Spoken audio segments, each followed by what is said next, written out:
In the quiet town of Klosterneuburg, just north of Vienna, ancient cobblestone streets wind their way between ivy-covered houses, leading down towards the winding Danube River. It's a place filled with history, baroque abbeys, lush vineyards, and gentle hills, where generations have lived, dreamed, and sometimes whispered of the past. Yet, beneath the tranquil surface of daily life, a somber legend lingers, a tale that has haunted the memories of townsfolk for centuries. This is the story of the drowned children of Klosterneuburg. The legend begins centuries ago, when Klosterneuburg was even smaller than it is today. Families lived simple lives, gathering at dawn for daily prayers in the great Augustinian monastery that rose over the town like a guardian, its bells marking the flow of hours. The mighty Danube, both a gift and a curse, provided life, fish, travel, and trade. But as all who lived beside it knew, the river could also become something very different, untamable, dangerous, and cold.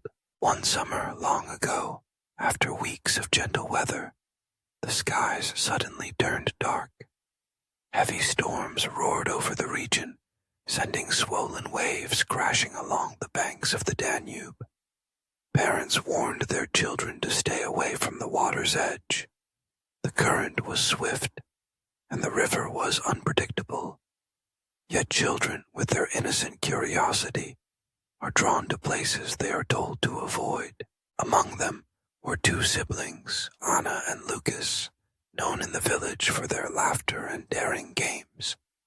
One morning, eager to watch the river's wild energy after the storm, they slipped away unseen, their small hands tightly linked. Down by the water, the banks were slippery, and mist curled over the surface. Unbeknownst to them, beneath the soft moss and stones, the earth was loose and fragile from the recent rains.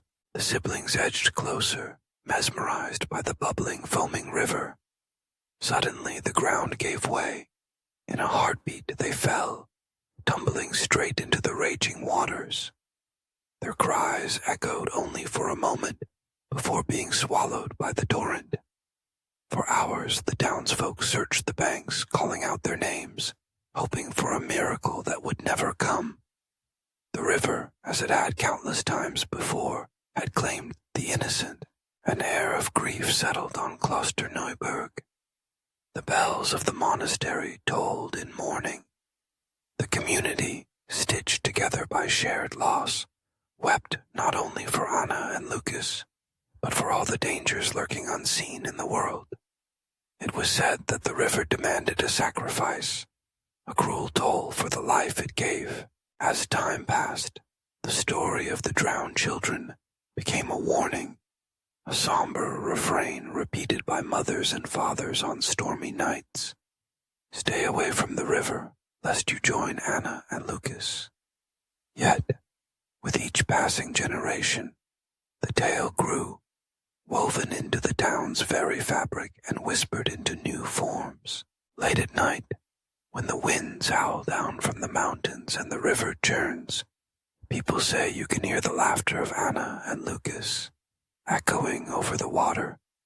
Some claim to have glimpsed two spectral children standing by the riverbank, their forms shimmering in the moonlight, always hand in hand.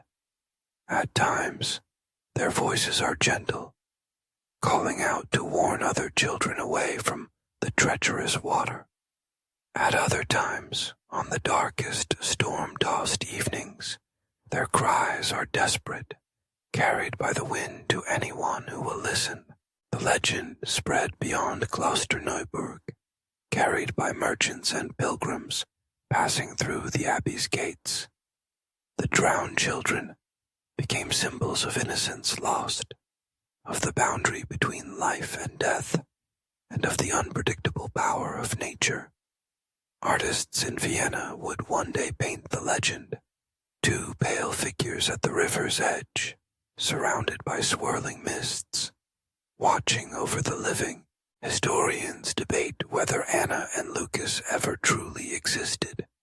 Some believe the story is rooted in real tragedy, a cautionary tale born from the tragic loss of young lives to the Danube's unforgiving waters, retold and reshaped over centuries. Others see it as myth, a way for people to cope with fear, to give meaning to senseless loss, and to teach each new generation the price of heedlessness. But for the people of Klosterneuburg, the truth is less important than the memory. Every June, when the Danube runs high and swift, the townsfolk gather at the old riverbank. Candles are lit, and flowers are set afloat on the current, red and white blooms for the children, and silent prayers sent to heaven. This ritual, quiet and ancient, is a gesture of remembrance, hope, and defiance against the river's darkness. Over time, the story has come to symbolize more than tragedy.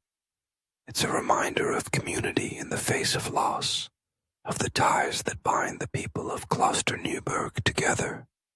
Parents still warn their children away from the river, but they also teach them to cherish life, to look out for one another, and to remember the past, its beauty and its pain. Some say, on the anniversary of that storm, a gentle fog settles over the river, just as it did all those years ago. The abbey's bells ring out across the town, and, for a moment, everyone pauses to listen, to the river, to the wind, and perhaps to the laughter of two innocent children who slipped away but were never forgotten. The Danube continues to flow, just as it has for millennia. It brings bounty and danger, life and sorrow in equal measure. Yet, in the hearts of Klosterneuburg's people, the legend of the drowned children lives on, a quiet reminder not only of mortality, but of hope, compassion, and the kindness that endures even after the darkest storm.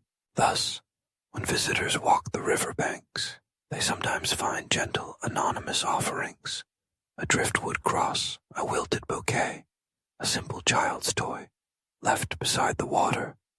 Each one is a silent witness, echoing through time, a promise that those lost to the Danube will not be forgotten, and that every generation holds the responsibility to remember, to care, and to protect. The drowned children of Klosterneuburg, whether real or legend, remain with the town, linking past to present and love to loss. Their story endures, whispered in the rush of water, in the hush of twilight, and in the hearts of those who call the river home.